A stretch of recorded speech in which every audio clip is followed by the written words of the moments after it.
seems to be an almost perfect movie. Wow, Lick. Is there anything, like a setup or scene or any tone music, anything at all that you wish you had done different? Either one? Can you hear that in the back there? He said, "Is there anything we wish we did differently?" He said, "This seems to be a perfect movie." And then he said, "You seem to be a perfect director."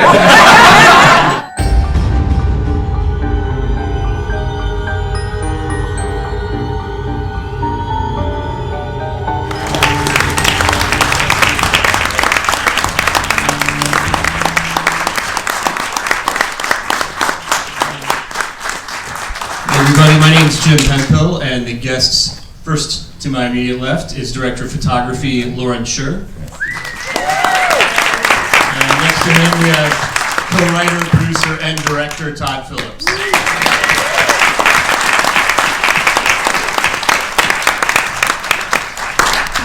So by my count, this is the 6th movie you guys have done together, I think.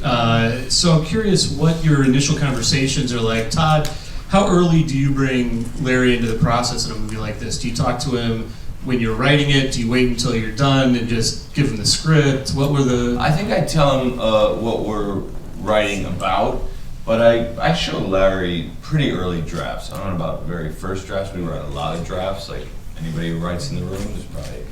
The movie we shot is probably the 22nd draft, but I go to Larry pretty early and try to get him hired pretty early, like on... so we could start scouting and talking about it. You know, we do a very long prep as long as the budget allows for.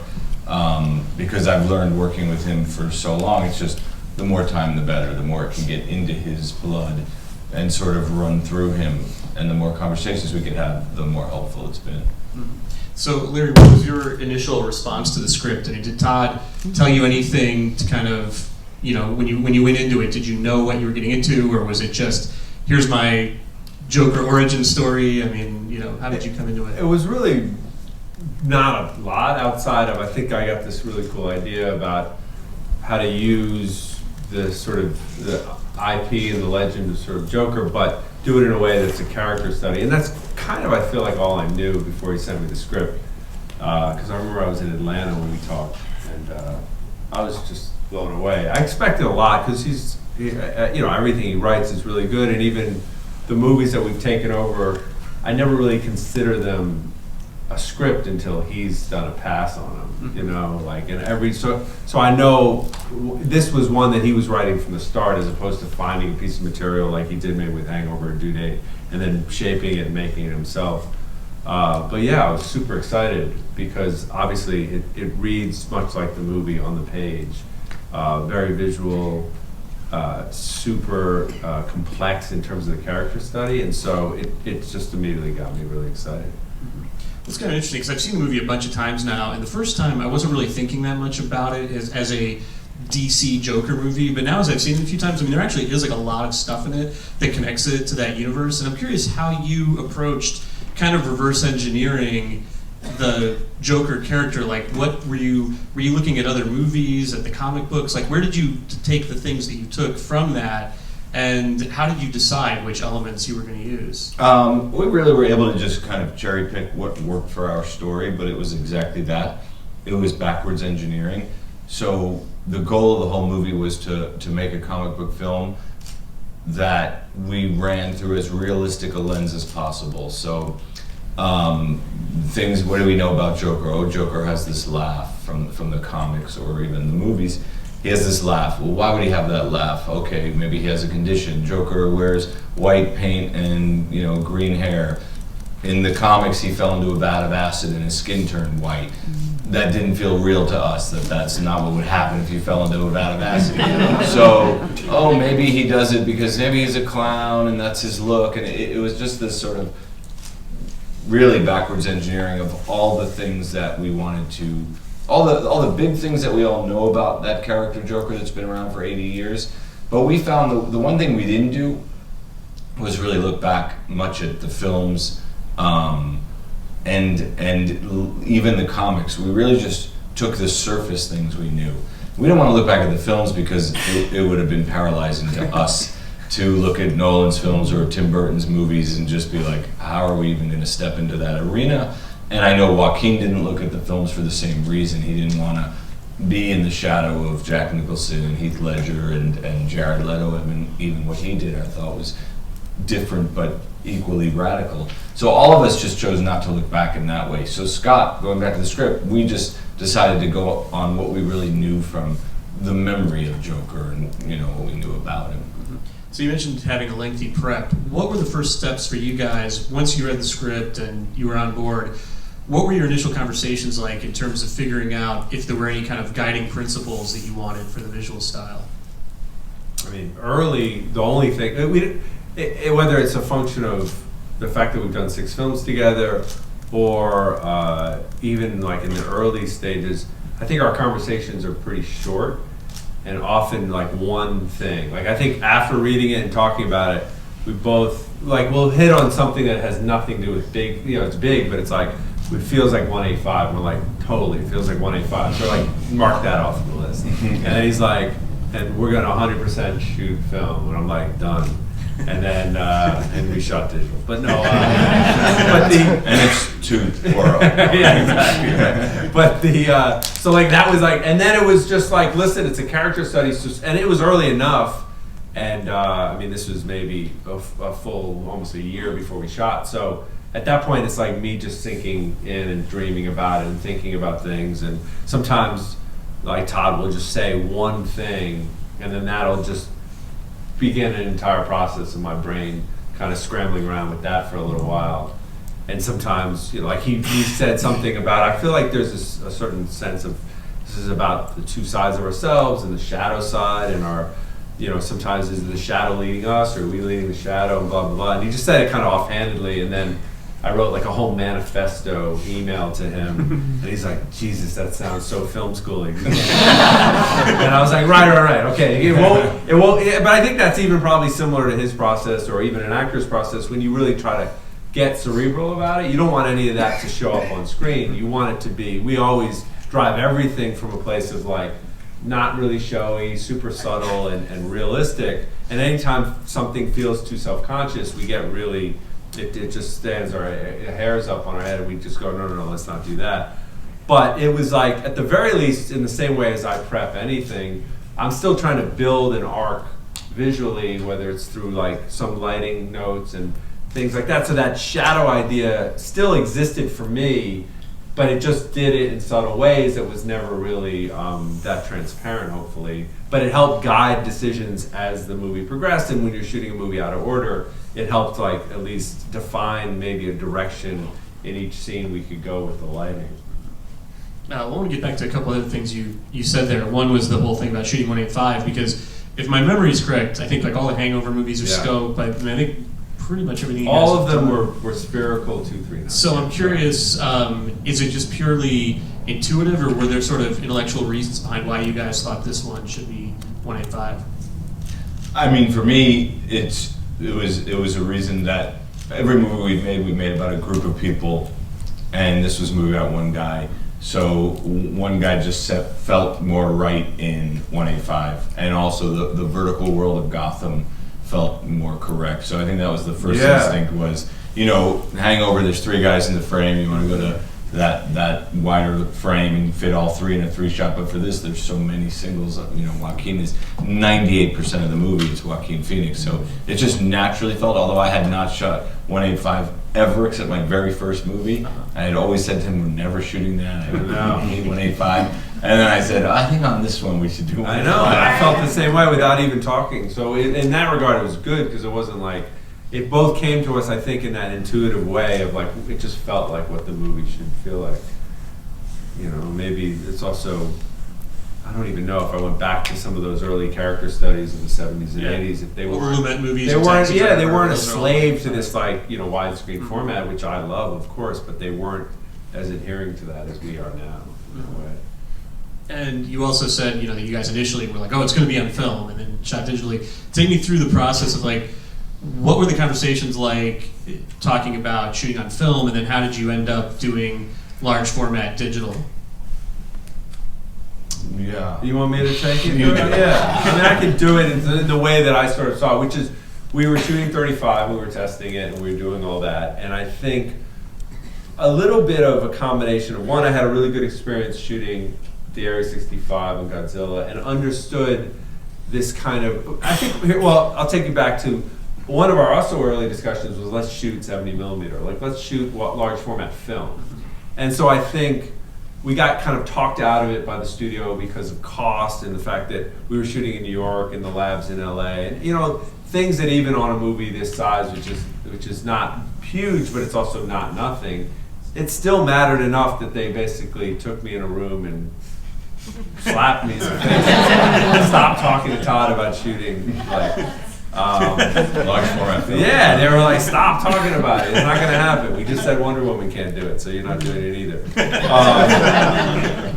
But I think that idea of what that meant, whether it was just like how it could help with the character study aspect of this movie, lingered a little bit. And then I think understanding the way in which maybe this movie was going to be shot, maybe with Todd getting to know Joaquin a little bit more, understanding the sort of not improvisational way in the way that you think of like improvisation, but the fact that we would never really rehearse or have marks, and how that would benefit the movie and benefit Joaquin. I think Todd at least brought up the possibility late, because we were 11th like 2 hour. weeks before we started. Yeah, and said, what if we just tested it? And we brought a 35 millimeter camera out and an ARRI 65 camera, and we went out on, to those stairs. Even though I've seen a zillion tests, film versus video, digital tests, like we've all seen, we wanted to do our own on the actual locations where we would be shooting. So we brought 2 cameras out to the stairs at night with no lights, right. to Chinatown with no lights on the Manhattan Bridge, I think. Yeah, exactly. And we went and looked at the footage, and we talked about the pros and cons of each, and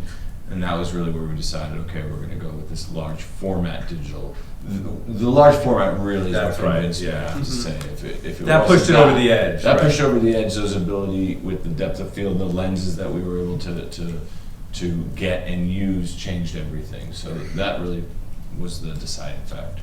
And then it was like, okay, if that's going to happen, then my number one objective was that we weren't going to be sitting in the DI or even earlier than that throughout shooting, and Todd was going to feel disappointed or compromised by the fact that we did shoot that way. So then I just used all of my experience with digital that I have to this point, which is not that much. Most of what I've shot is on film, to just even go further in trying to make it feel as film-like and chemical as possible, and give Todd the same look and feel that he was looking for if we kept shooting the film. So that was like a real objective of mine. And that came from even our makeup hair tests, in terms of like setting something that was like a LUT that was very specific and had the right contrast, the right color, all these things that we worked really hard with. But I do remember even in the makeup hair test feeling like, oh wait, suddenly it was like Todd wasn't like upset. Which is very rare. That's right. I'm upset right now about it. Yeah, he's still like, oh. So I was like, okay, good. Like the makeup hair test was a huge step just to get through that. Of like feeling like, oh, this feels like the movie. Yeah, that's true.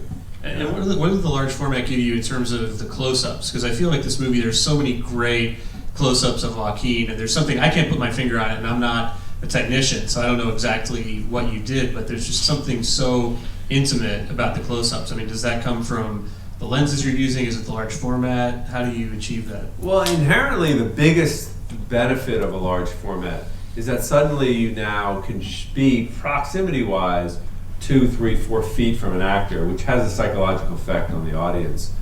But you're not on a 27 mil lens. Let's say now you're on a 58 mil lens. So you have this depth of field and the compression of a 58, but the field of view of a 27.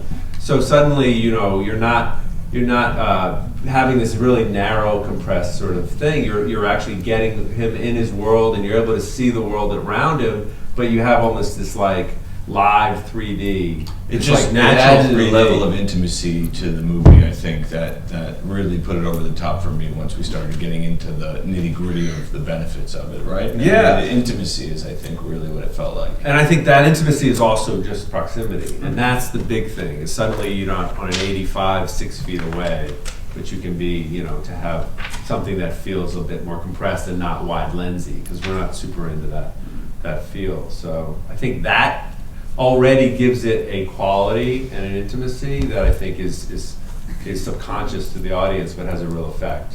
And that depth of field or lack thereof gives it this depth that's really beautiful in the way things fall off behind there. And so you're separating your character in their world, but you're actually seeing the world as well. So you're not separating them with compression, you're separating them with depth of field or lack thereof.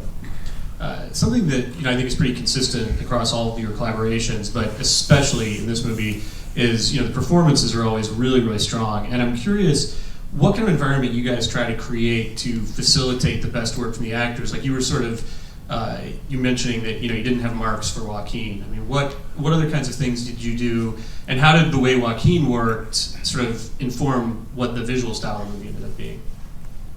Well, I don't know that the way he worked informed the visual style, but I do think the way we always work, or the way I've always worked, is you giving room to actors, and I have a really intimate relation with the actor. And why I love working with Larry and his whole crew is Larry and I, and one of the reasons I love the long prep time, is we've talked enough about the movie before we start shooting the movie that I don't necessarily need to be on top of Larry, next to Larry while we're shooting the movie. We've had those discussions. There's a zillion decisions still that we'll make on the day, but I could really be off with Joaquin and trust that Larry is running the crew and getting kind of what we talked about, and when it veers off, we'll have a little sidebar about it. But there's a trust there that really enables sort of for Joaquin and I to dive deep into it. But I wouldn't say that his style was dictating the way we shot the movie.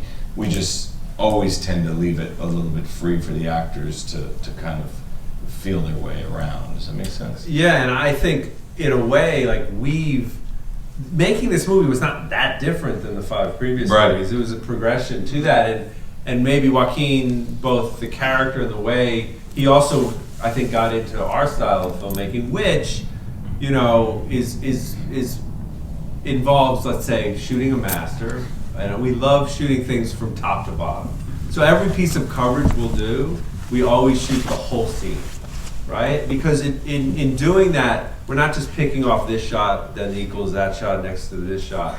It's like every shot has the opportunity to discover moments that necessarily didn't plan out.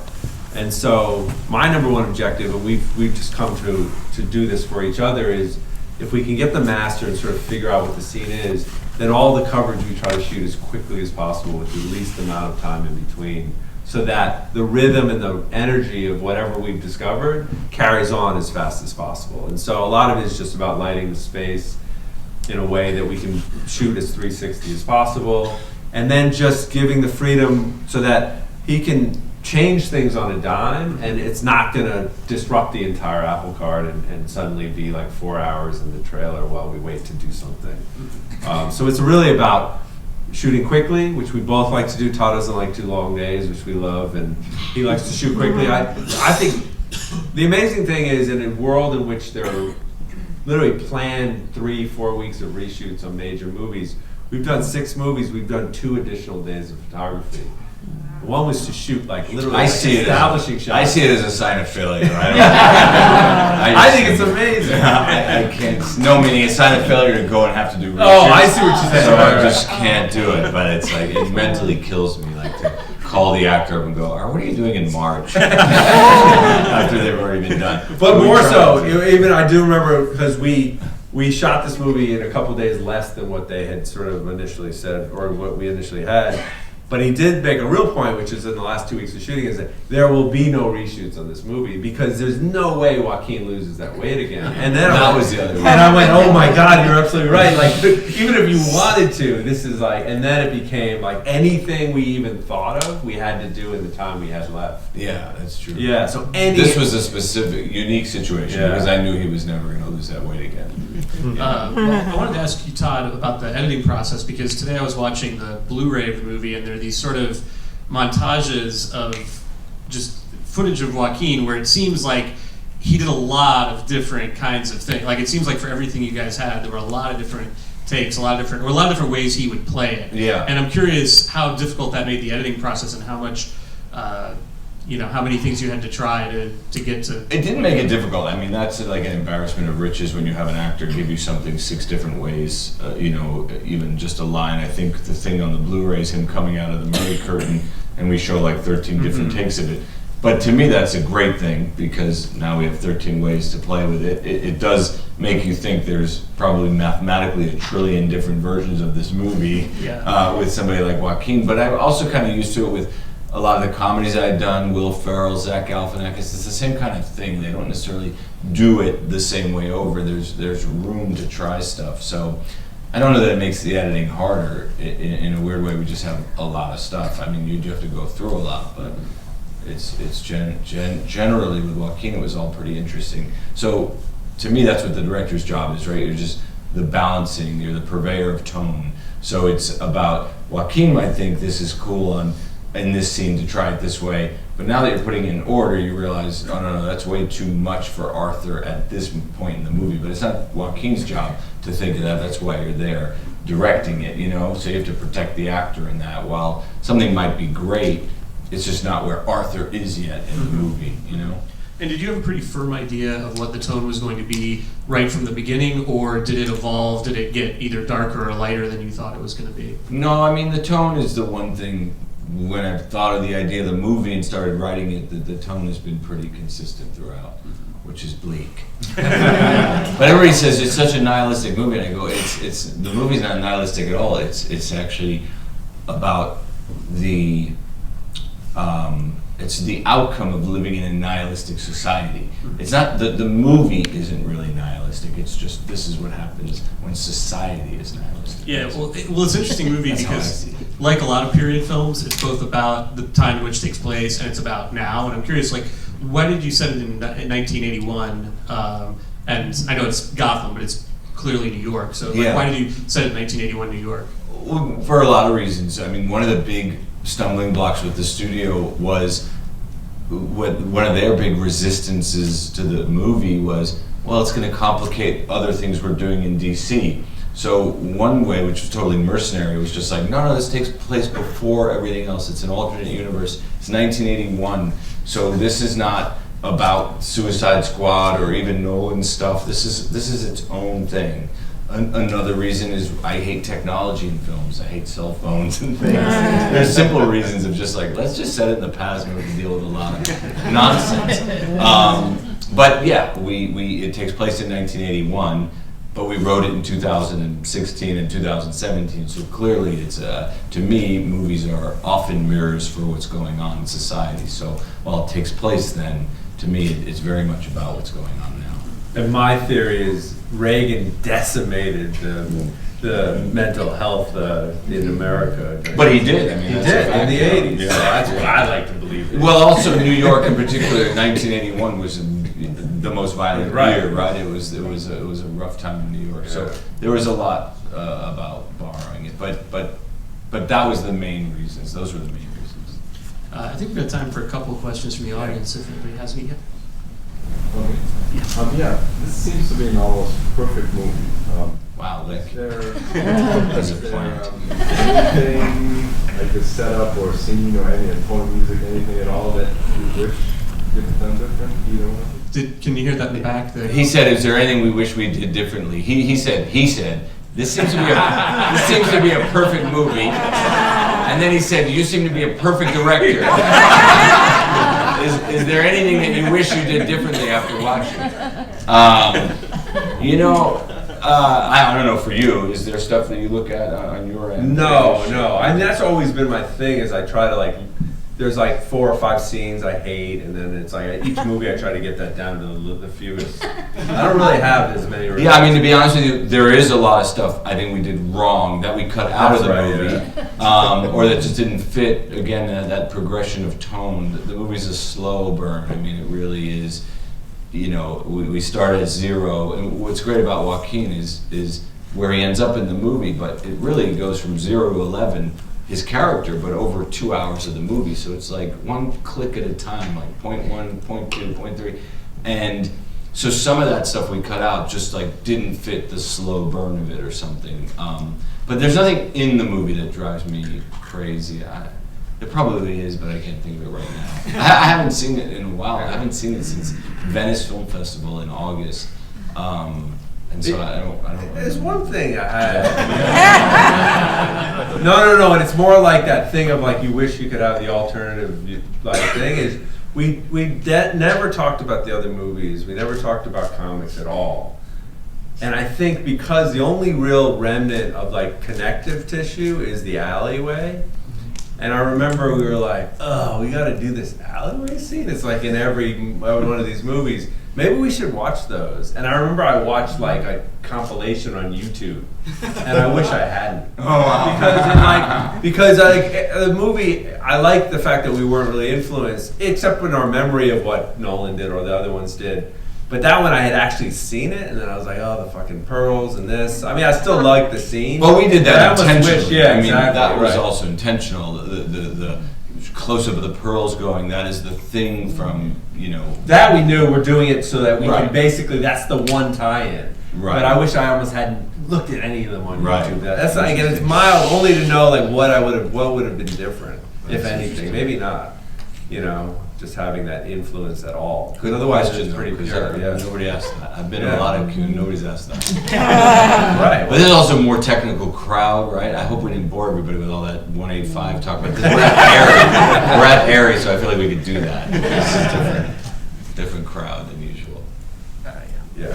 Hi, my name is James. I think it was fantastic as well. I just moved here from New York and work as a cameraman. I've lived in New York for the last 40 years. So you guys captured the essence of New York 1981 so perfectly.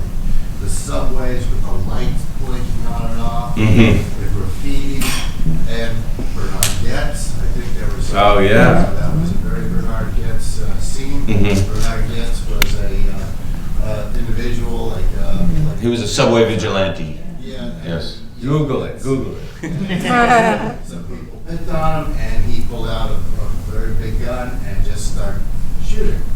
And he left the subway. And yes, he became sort of a symbol for a lot of people that just were going through the same thing. And was that part of your writing? Yeah. I mean, I grew up in New York, and we remembered Bernard Getz. There's a couple. This movie to me is a very New York Post movie. There's a lot of things that could have been on the cover of the New York Post or were on the cover of the New York Post. I remember in the draft of the. I mean, it's a horrible thing to invoke, but Bernard Getz was famous when he went up to the last guy he shot and he said, "Hey, you don't look so bad. Have another." I don't know if you remember that. It's a crazy thing. He shot the guy in the back. I had that in our script. Joaquin goes, "This doesn't seem like Arthur to say that. It's like a little Dirty Harry." I'm like, "Yeah, I don't know. I didn't take that out." But it was more like, yeah. So some of it was, I forget the question. Oh, yeah. So yes, there was a lot inspired by New York at that time. I mean, Bernard Getz, I think was 85, maybe 84, 85, 86. But even the idea of the rats and the garbage strike and there's just a lot of things in the... It was the Wild Wild West back then. Yeah, it seemed like it. Yeah, anything. And the trains with graffiti that really looked like that. I mean, I'm sure you've all seen photos if you haven't been there at the time, but yeah. Yeah. Well, we used to call it the jungle back when it was. My parents wouldn't let us go to the jungle. But, Right. I wanted to know how you filmed this. Did they let you in the subway to film all that and talk about the difficulty of doing it? In case you can hear in the back, the question was about filming in the subway and how you guys did that. We have a couple sequences on the subway. So the one at the end where he's being chased by the cops, we shot that on a live subway. The MTA New York let us on the subways, and they were pretty good about it. Gave us one track and one half of a platform. And then the subway murders, we shot primarily on stage. Larry introduced me to this, which I'll let him speak about, this incredible LED screen thing out the windows, which some people here might have seen before. I'd never worked with that before. You did it on Godzilla, I think? A little bit, but I mean, I'd known basically Todd had always described that scene as sort of a fever dream, and we knew that we needed full control, not just to be able to turn the lights off inside, but we wanted some control of what was happening outside the subway cars too, and we thought about doing it live because that's kind of where we always go to. And then we thought, well, we needed even more control than that. And then you go to some solutions like, is it blue screen out there? And there's some downsides to that, or is it just lighting but against black? But I think what we really wanted was to really feel like we were traveling down the tracks. So we put LED screens, and then all on both sides of a subway car on stage, and they're like 15 feet high, 12 feet away from the car, and they're That's just for the inside of the subway car. When he goes out and shoots the That's kids, right. that was a closed down subway platform in 9th Avenue in Brooklyn. It was a track they haven't used in years, and they let us go down there and fire off the fake gun and all that stuff. But on the train, when you're inside the subway car where he kills the 3 kids, the 2 boys, that's the LED. That's right. And so then you have to put media out there that would basically be like a station you're passing by, or lights, Or or another even the train. station you're pulling, or another train passing by. And so we basically, because we couldn't even shoot the plates to get that information, because they wouldn't let us into the subways to shoot the plates. So we did that with stills under the theory of 24 frames a second, and created these long panoramics. Imagine like a really long slit panoramic, and then put that onto a media. And then while Todd and our A operator Jeff Haley and Joaquin and the 3 other boys in the scene were the only ones on the car. And then I was outside basically like pushing buttons to have like a white train pass by, or like, and so At a even rave. yeah, exactly. And then turn the lights off and just watch the scene and just do it in real time. So at any given moment we could have like the lights turn off and have another bit of activity outside that would bleed light inside. So it was a much more complex sequence than hopefully it looks like. Yeah, it was cool. Looks amazing. Yeah, like even though That was the even most like, advanced Yeah, thing they did. exactly. I was That was crazy. I thought Yeah, it was it's true. Star Wars. But when you were on there, it did feel like you got a little nauseous, and it felt like you were. Yeah, traveling. that's right. Yeah. And we would literally slow it down, like when the woman gets off, and that's just the thing, just slowing down to stop, and then picking up speed again, and It was cool. yeah, all that. I think we're running low on time. We could probably squeeze in one more. You guys want to pick? Thank you. Michael Wayne James. Hello. The clicking of Joaquin's character as he took that moment to suffocate his mother, that was pretty dark. That was very dark. Mhm. Man, that was it really twisted things up quite a bit for me emotionally. I'm sorry. Oh, good. No, it's good. I'm sorry about He that. loves his mother. Yeah. She's still back. All right. Well, that was quick. We could probably squeeze in one more. That wasn't really a question. It was more of a comment. Yeah. How about up there in the back? Hi there. I've watched the film 4 times. It's my favorite movie of the year. Wow. Thank you. Dying to know if the love interest is if she's real or a fragment of imagination for him. Well, you've seen it wait. Well, I mean, she's real in that she lives down the hall, but they never had a relationship. You know that, Right. right? So she's real, but the relationship is a figment of is a delusion, Okay. right? I've had to about that, so I'm very happy that you did that. But didn't you know that when he had the flashbacks and he sees and he's really there alone, We didn't catch that. even on the 3rd time? Well, I was actually wondering this time. I was thinking, at the end, like the whole movie could be, he's such an unreliable Well, that's what I narrator. actually thought you were getting at. Is a lot of people ask, is like, what of the movie? Because we are playing with his delusions and his fantasies. He sees himself in the beginning on Murray. Well, that's not a delusion. He's having a fantasy. But then it switches to delusions with the girl. So a lot of people say, well, what are you saying with the movie? Did the movie happen? Did the movie not happen? I mean, to me, it's clear. But I don't want to say because it does affect the way. But yes, go ahead. Sorry. Did you write the script with Joaquin in mind? We did, yeah. I love Joaquin. I hadn't known him personally, but his work, we all know he's just one of the greatest of his generation. And then when I pitched it to Warner's, I literally said, well, okay, imagine Joaquin Phoenix and da-da-da. So he was always the guy, and was just said, yeah, he really is perfect for it. I know he is. I love him. All right. Well, Oh. you want to keep going? You want to do Well, one no, more, two more? Larry's got to get on. Yeah, Larry's got to get on a I plane. had a question. I had a No, question. I'm not answering. You can ask me questions anytime. Go ahead. There's news about the Joker 2, so are you writing a script or? Joaquin wouldn't lose weight for reshoots. He would lose weight for a sequel. He'd be older. Yes. All right, well. That's great, thank you. Yeah, I'm going to let you guys go so Larry can catch his plane. Thanks, Todd Phillips and Lawrence Sher.